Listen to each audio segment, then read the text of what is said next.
Shalom semua adik-adik, apa kabarnya? Saya percaya kita semua dalam lindungan Tuhan, penyertaan Tuhan, pemeliharaan Tuhan yang sempurna.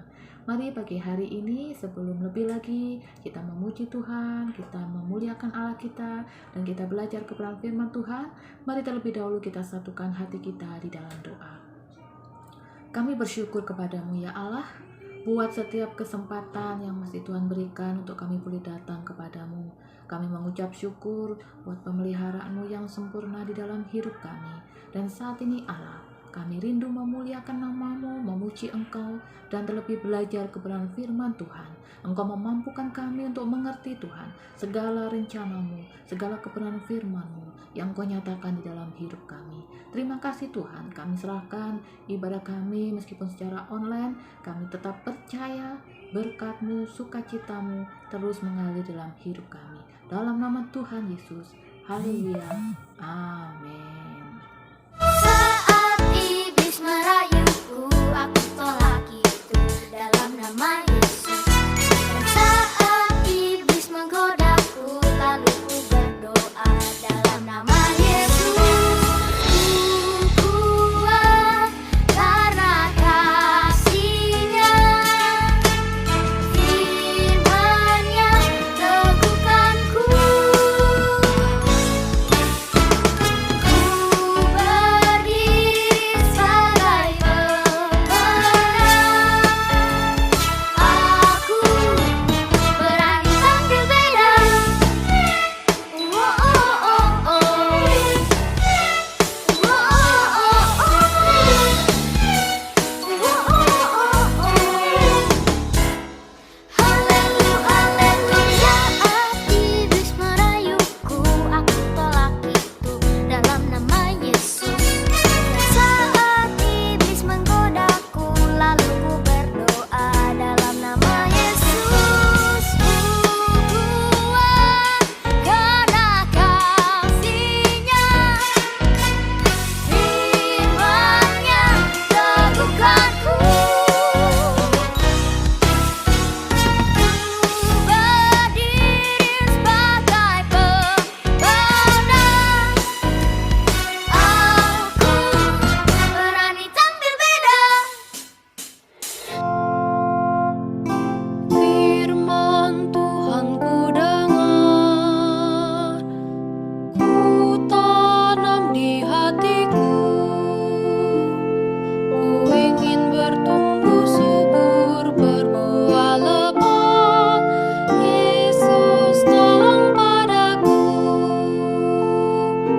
Firman Tuhan ku dengar, ku tanam di hatiku. Ku ingin bertumbuh subur, berbuah lebat. Yesus tolong padaku. Hari ini kita memasuki pelajaran yang ke-9 dengan tema Yesus menggunakan firman Allah. Ayat Alkitab atau ayat bacaan yang menjadi referensi kita terdapat di dalam Matius 4 ayat 1 sampai 11 dan Efesus 6 ayat 10 sampai 18. Tuhan Yesus dibawa oleh Roh ke padang gurun untuk dicobai iblis.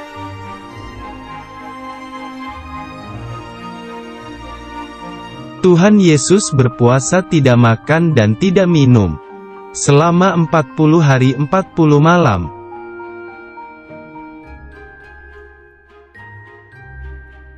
Akhirnya Tuhan Yesus merasa lapar.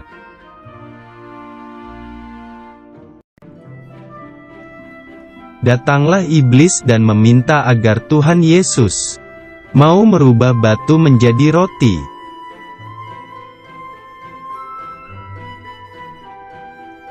Tuhan Yesus berkata bahwa manusia tidak hidup dari roti saja tetapi juga firman Allah.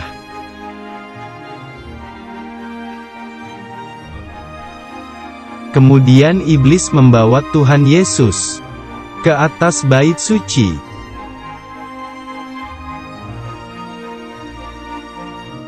Iblis meminta agar Tuhan Yesus mau jatuh ke bawah, karena nanti akan ditolong para malaikat di bawah.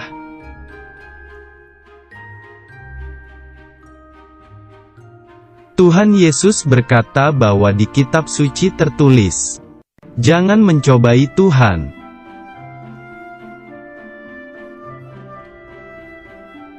Iblis membawa Tuhan Yesus ke gunung tinggi, lalu menunjukkan kemegahan kerajaan dunia.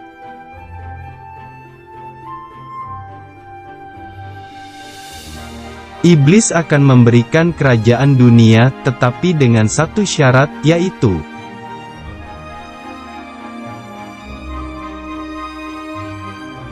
Iblis meminta agar Tuhan Yesus mau menyembah iblis.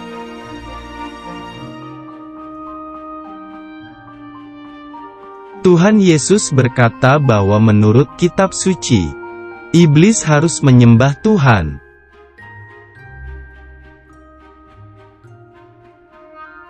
Akhirnya iblis kalah dan pergi meninggalkan Tuhan Yesus.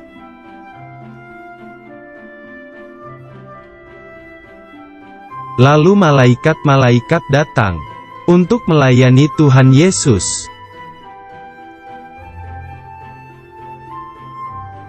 Nah, dari video yang sudah kita lihat tadi, kita tahu bahwa Yesus mengasihi, Dia mentaati, Dia mengerti akan firman Allah. Firman Allah sebagai senjata Tuhan untuk melawan tipu daya iblis. Bagaikan tameng ya, atau perisai yang dimiliki oleh seorang prajurit, atau juga seperti baju yang kita pakai yang bisa melindungi tubuh kita. Firman Tuhan, firman Allah yang sudah menjaga dan melindungi Yesus. Demikian juga dengan kehidupan kita. Kita bisa menggunakan firman Allah sebagai senjata kita saat musuh kita, siapa? Ya, iblis. Saat iblis akan menggoda kita, saat iblis menggoda untuk kita berbuat salah, maka kita harus menggunakan perlengkapan senjata Allah. Apa saja? Kita saksikan video berikutnya. Perlengkapan senjata Allah. Anak-anak, di dalam Efesus pasal 6, firman Tuhan memberitahu kita agar hidup kita sebagai anak Tuhan seperti tentara dengan baju besi ini. Emangnya kita mau berperang, Bu Elisa?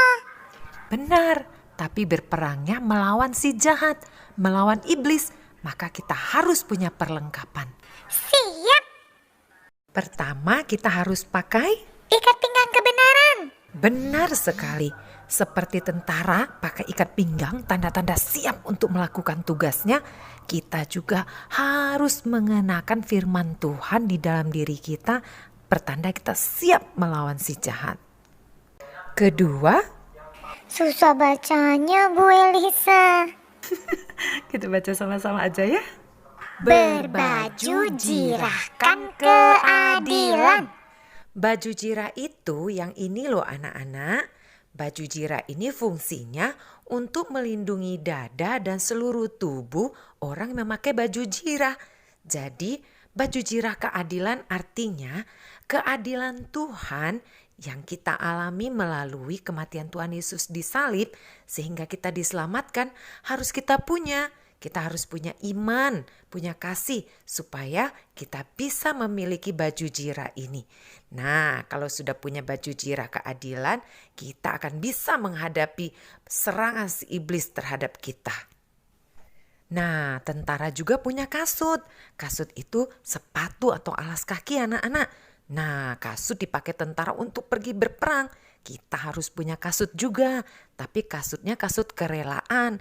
Kerelaan untuk memberitakan tentang Tuhan kita, oke? Ini berikutnya. Saya tahu, Bu Elisa. Ini namanya perisai. Wah, kamu semangat sekali ya. Tapi kamu benar, ini namanya perisai. Sebagai anak Tuhan kita harus punya perisai, yaitu iman untuk bisa menangkis semua serangan si iblis. Good. Berikutnya adalah ketopong keselamatan. Kamu tahu nggak apa artinya ketopong? Enggak tahu. Bu Elisa? Ketopong itu adalah penutup kepala prajurit, seperti helm gitu, tapi ini menutupi sampai leher, fungsinya melindungi kepala. Nah, ketopong keselamatan artinya kita mengenakan anugerah keselamatan yang dari Tuhan. Lalu yang ini, Aku tahu. Itu pedang. benar, pedang dipakai prajurit untuk menjatuhkan lawan. Tapi anak Tuhan, pedangnya bukan seperti ini. Pedang kita bernama pedang roh, di mana Roh Kudus menolong kita. Dengan firman Allah kita menjatuhkan lawan, menjatuhkan musuh kita, yaitu iblis si jahat. Perlengkapan senjata Allahnya sudah lengkap. Yuk kita baca satu-satu. Ikat pinggang kebenaran, Baju jirah keadilan, kasut kerelaan, perisai iman, ketopong keselamatan, dan pedang roh. Tunggu dulu. Ada satu lagi yang penting. Tekun berdoa teman-teman. Jadi, melalui cerita Alkitab hari ini, firman Allah memberitahu kita agar kita terus berdiri teguh dan berdoa dan memohon agar Roh Kudus senantiasa menolong kita menang menghadapi segala cobaan, segala tipu daya iblis untuk berbuat dosa. Puji nama Tuhan. Itu cerita yang bisa kita pelajari hari ini. Kita akan berdoa bersama-sama. Terima kasih Tuhan buat kebenaran firman-Mu yang boleh kami dengar. Engkau mengajarkan kami Tuhan. Bila kami menggunakan firman-Mu Tuhan, bila kami menggunakan Tuhan perlengkapan senjata-Mu, untuk kami boleh Tuhan melawan akan segala godaan iblis, untuk kami boleh berbuat salah, untuk kami jauh daripada-Mu ya Allah, sehingga kami menang Tuhan. Engkau yang memampukan kami menghadapi semuanya itu. Terima kasih Tuhan, ajar kami semakin hari semakin setia di hadapan-Mu. Terima kasih buat hari ini, terima kasih buat waktu yang sudah Engkau berikan bagi kami untuk kami boleh bersekutu siang hari ini. Terima kasih Allah, segala pujian, hormat, syukur kami kembalikan kepada-Mu. Haleluya, amin.